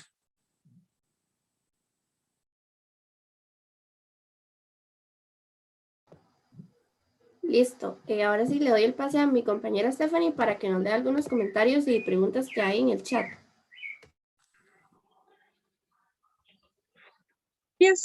Pregunta, ¿qué estrategias o recomendaciones nos puedes dar para mantener vinculados o enamorados a los voluntarios con la misión de una organización?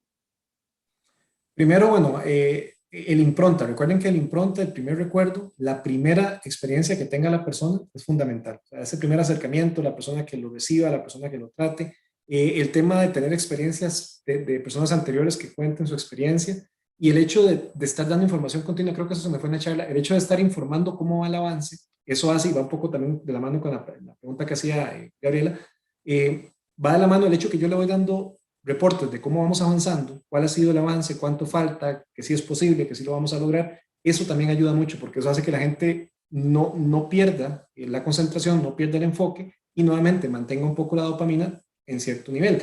Es decir, que se mantenga hasta cierto punto emocionado. ¿Okay? En el momento que yo escondo información, que no le digo a las personas qué se ha hecho, que no le doy los resultados, que no le digo, no necesariamente es estar felicitando, sino es, aunque también ayuda, pero es más estar compartiendo información. Recuerden que en voluntariado el tema es, usted está ahí porque usted quiere, usted está ahí porque usted decidió estar ahí, ¿cierto? Entonces, realmente, el tema, qué mejor felicitación que estar diciendo, mira, vamos haciendo el trabajo, vamos por tanto por ciento de cumplimiento, vamos bien, vamos a salir, y eso hace que la gente se mantenga muy atenta, muy atenta, y el nivel de dopamina, pues, se le mantenga. Y también, muy importante, si damos avances en términos porcentuales, estamos activando sinapsis y hacemos que la gente también piense. Entonces, también es un tema interesante. Okay. También José Rafael pregunta, ¿cómo evitamos que el comportamiento espejo manipule las emociones que uno tiene? Bueno, esa es una muy buena pregunta y eso es muy difícil. O sea, realmente aplicar la técnica de comportamiento espejo, por eso les decía que no es un tema, hay un tema ético por medio. Porque sí, claramente ahí si lo estamos aplicando en aras de que la otra persona se identifique conmigo, sí hay una manipulación. Ahí sí hay una manipulación. Tendría uno que pensar que realmente la persona quiere lo que yo le puedo dar, pero él no lo sabe, pero estamos manipulando. O sea, ahí sí hay una línea que creo que está muy marcada y aplicar una técnica de estas para programar a la otra persona, si cabe la palabra, sí, a mi parecer, sí hay manipulación. En más o menos medida, pero hay manipulación al final. Entonces creo que ahí, al contrario, creo que sí me captó muy bien la idea y sí, en efecto, sí caeríamos en eso. Excelente. Os voy a leer un pequeño comentario que hizo Marisa Salgado, que bueno, excelente temática. Creo que al ser voluntarios, esto nos ayuda a comprender mediante bases teóricas nuestro actuar y motivación al querer ayudar a los demás y de algún modo tener un impacto positivo en la vida de otras personas que realmente lo necesitan. Correcto. Donde se genera esa serotonina, yo la genero, pero la genero por ver la satisfacción de otro. Al fin y al cabo cierra el ciclo. Ok, Y ahora pasamos con mi compañera Jaylee, perdón, a ver algunos comentarios y consultas que hay en el en vivo de YouTube. Bueno, algunos comentarios que ponen en el chat de YouTube son, dice, excelente tema, muchas veces uno es un tema que muchas veces uno desconoce.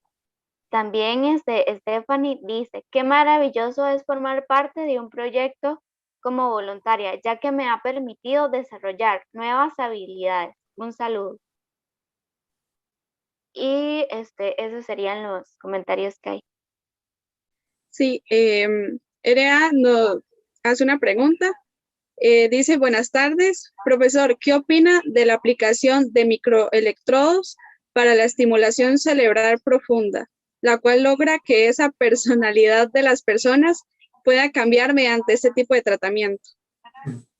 Sí, ok, vamos a ver, ese es otro tema. Eso ya no son las tecnologías biométricas o tecnologías ya de, bueno, en este caso incluso ya es un tema más más médico, ¿verdad? Esta la desconozco, o sea, desconozco que haya una que con microelectrodos estimule el cambio de personalidad. Es decir, no sabía que existiera. Sí sé las que con electrodos, con Face Reader, con Eye Tracker, con respuesta galvánica, que es básicamente sudoración y estrés, literalmente. Bueno, y de ahí sale la parte científica, o sea, porque realmente para todo esto que vemos hoy es porque sale de estudios con este tipo de tecnologías. Aquí hay todo un debate, si estas tecnologías, ok, yo llego a hacer un estudio, siento un grupo, les muestro piezas o alguna situación y voy a tomar las mediciones que este casco que se le pone a la persona realmente me da y yo puedo ver el cerebro de la persona y puedo ver lo que literalmente está pensando.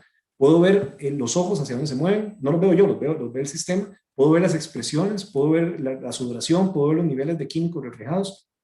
La persona da un consentimiento informado, pero el consentimiento informado ya se está hablando que no es suficiente, porque realmente aquí estamos hablando de una invasión muy fuerte al derecho a la neuralidad, que es de los derechos más nuevos que hay, el derecho a la neuralidad, donde hay una invasión, claramente hay una invasión. Entonces se habla de que incluso el consentimiento informado de la persona parece no ser suficiente, debe haber un comité de ética.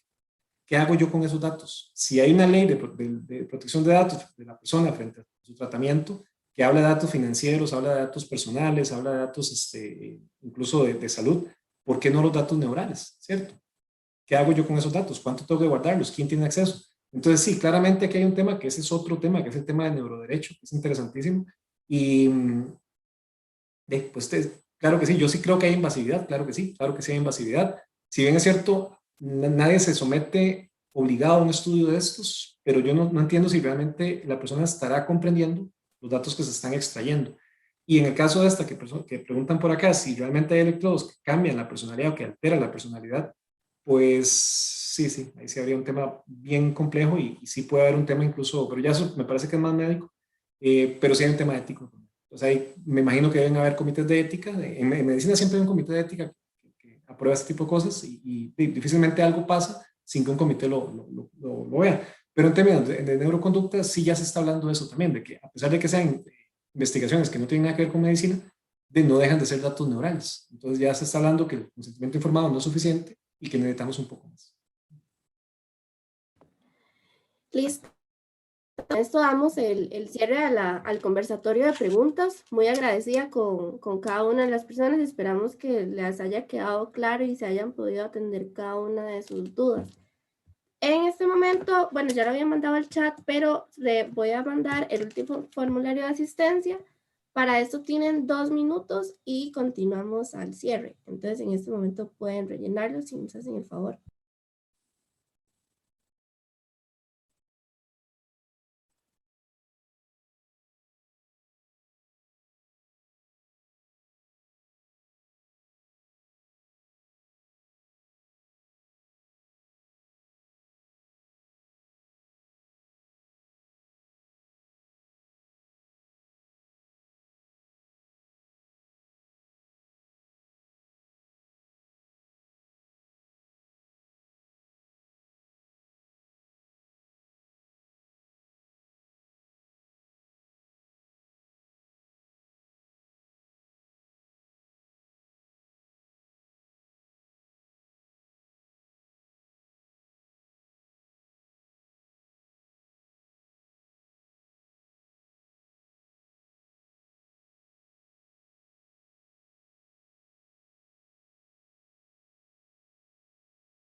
Y esperamos que todos hayan podido rellenar su formulario de asistencia. Primero que nada, agradecerles por estar presentes en esta actividad. Tenemos en este momento 113 participantes todavía activos y al iniciar la actividad teníamos 147, por lo que pudimos completar con nuestras metas. Así que les agradecemos enormemente. A continuación le doy la palabra a don Manuel Rodríguez. Él es un orientador pensionado que trabaja como, bueno, que es voluntario en la Universidad Nacional, específicamente la sede interuniversitaria, quien nos dará una sistematización de la charla. Adelante, don Manuel. Buenas tardes. La sistematización será muy concreta porque la explicación fue sumamente clara. Es importante incidir como idea fundamental inicial que existe conocimiento científico y teorías inexactas. En un momento como el actual, que hay tanta información, tenemos que tener mayor rigor con respecto a lo que leemos, aprendemos o escuchamos. Recordar como segunda idea que la neuropatía implica decisión, no manipulación. Y también, como tercera idea, tendríamos que decir que el neurovoluntariado consiste en una serie de conductas impulsadas por la motivación y la empatía, el cual ofrece auto y mutua recompensa, mencionado como un concepto que me gustó mucho, el salario emocional. El voluntariado es un espacio para compartir y beneficiarse desde el humanismo, incidiendo en la sociedad y en uno mismo. Por último, tendríamos que decir, no hay corazón más grande que el de la persona voluntaria. Muchas gracias. Muchas gracias, don Manuel. En este momento se les va a enviar el formulario de evaluación, por favor, para que lo puedan rellenar. Y a continuación le doy el pase a Sandra para ya dar los agradecimientos.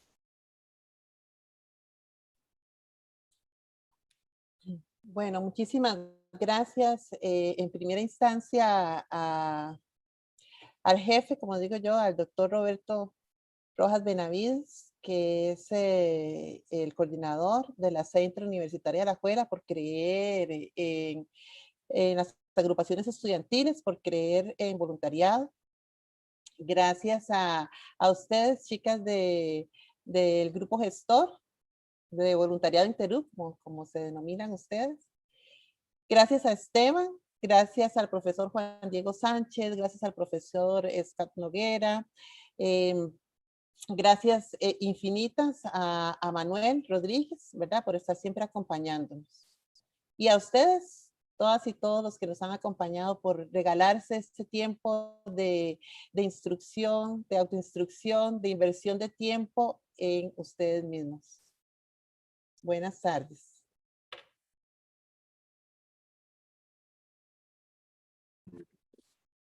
De mi parte, pues agradecerles por estar presentes y por toda la participación que han hecho durante la charla.